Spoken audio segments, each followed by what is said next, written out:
Hi everyone! Welcome po sa video natin ngayon. Ako po ulit si Forex Coach Jonathan Lu. At kung hindi pa tayo nakaka-like sa ating video at subscribe sa ating channel, please do so, no, para makagawa po tayo ng mga ganito. So para sa akin, ito po yung 5 things na dapat hindi po natin ginagawa as traders. No? So, unang-una, no, para sa akin, ito yung isa sa mga pinaka-importante. No? And we practice this very well in PAFTI. So, unang-una is that don't make fun of other traders. No? Huwag niyo pong pagtatawanan or mamaliitin yung mga ibang traders. No? Yung main reason kung bakit is that it won't benefit you. No? Walang mangyaring maganda if we ever do that. No? Because you see it online all the time. No? You see a lot of traders pinagtatawanan nila, they heckle other traders, no? Sinasabi nila mas maganda yung sistema nila kaysa dun sa sistema na ginagamit ng iba. Ay, support and resistance lang ginagamit mo, no? Mahina yan, no? Kami, ganito yung advanced blah blah blah blah namin, no? So, for example, may trade call siya, sa tingin ko paakyat yan, pinagtatawanan nila kasi sa tingin nilang mali, no? Don't do that because it won't benefit you. Okay? It won't make you a better trader. In fact, that will actually work against you. Bakit? Kasi if you feel like you know it all, this will have a very negative effect sa trading mo. No?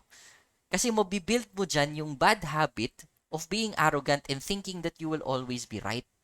At tandaan natin, the market will always humble us. No? Lagi. Okay? The market will always humble you. Hindi tayo laging tama. No? There will be times when we're wrong, and that's okay. That's part of trading. Okay? So that will build a very bad habit. Okay?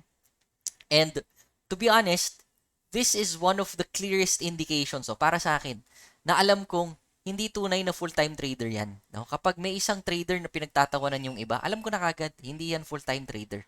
Kasi yung mga full-time trader, alam na alam kung ano yung hirap, no, na dinadaanan para umabot ka sa consistent profitability, no? And it's very hard.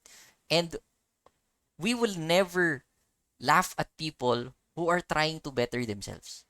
So number 1 yan, huwag niyong pagtatawanan yung ibang traders. Number 2, ito mahirap to okay? Number 2, don't complain. Huwag kayong magreklamo. Oh, very hard to do. Kasi very natural sa atin na isisi sa iba no? Yung mga bad things that are happening to us. It's very natural for us. No? It's part of human psychology. So, there's a lot of external factors that happen in the market. Magulo yung market ngayon. Talo ko kasi magulo yung market ngayon. Talo ko kasi nagsalita itong taong to. No?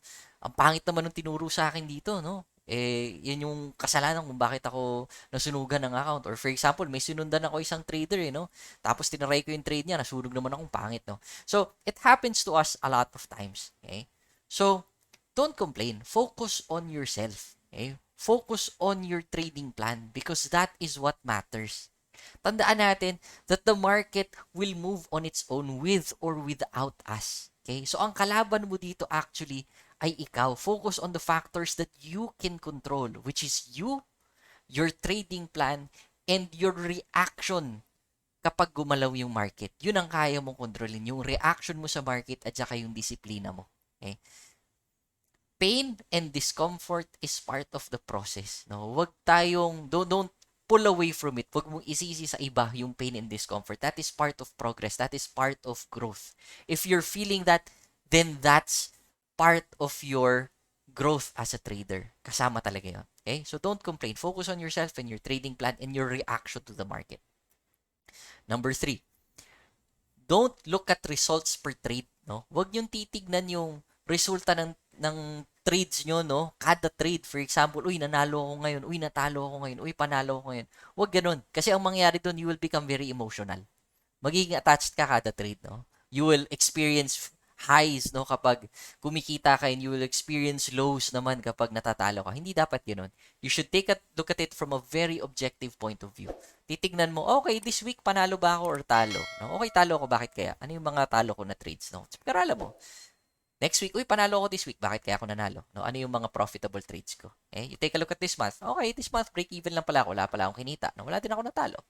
So, you assess it from that point of view. Wag per trade. Okay? Kasi from there, makikita mo yung general progress ng trading mo. No? At yun yung importante. Okay? Sa susunod naman, number 4 is don't be a strategy nomad. Ito, ang daming naiiwan dito, no? stay here for a very long time and they never become a consistent profitable trader. No? Ano ba ang strategy nomad? Ito yung mga kada strategy na tinitignan mo, aaralin mo, susubukan mo ng sandali, ilang trade lang, tapos kapag kumita ka, o all in mo kagad, tapos matatalo. No? Or for example, sa simula pa lang, natatalo na kagad strategy, tapon mo na kagad yon, hanap ka ng bago. And then, 1 year, 2 years, 3 years later, you're just back to square one. Wala kang na-develop na strategy, ang dami mong natutunan, wala ka namang nagagamit, no? Hindi ka pa rin profitable. So that is a strategy nomad, no? Give time, no, to get a feel of your trading plan. Kung may plano ka, no, give it time to work, no. Have a good feel of it kung paano mo siya mai improve kasi hindi mo siya magagawa overnight. Okay? And remember, whenever you improve it over time, you focus on your strengths. No? For example, okay naman tong trading plan na to, no? Pero napapansin ko mas nagiging komportable ako pag higher time frame. Eh di gamitin mo sa higher time frame.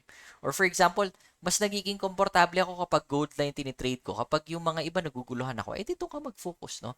So you give it time, no? You improve it and then you focus on your strengths. Okay? And syempre, do what works, no?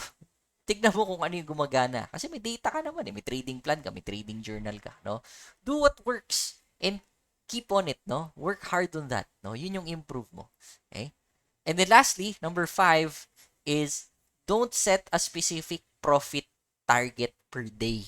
Wag niyo pong gagawin yan, no? Kasi yung mga iba, no, going into the market, syempre kung negosyante kayo, yun naman ang maiisip mo eh. Okay, I want a certain percentage, no, ng return per day. I want to earn a certain amount of pips per day. I'm targeting 50 pips per day, 100 pips per day, no?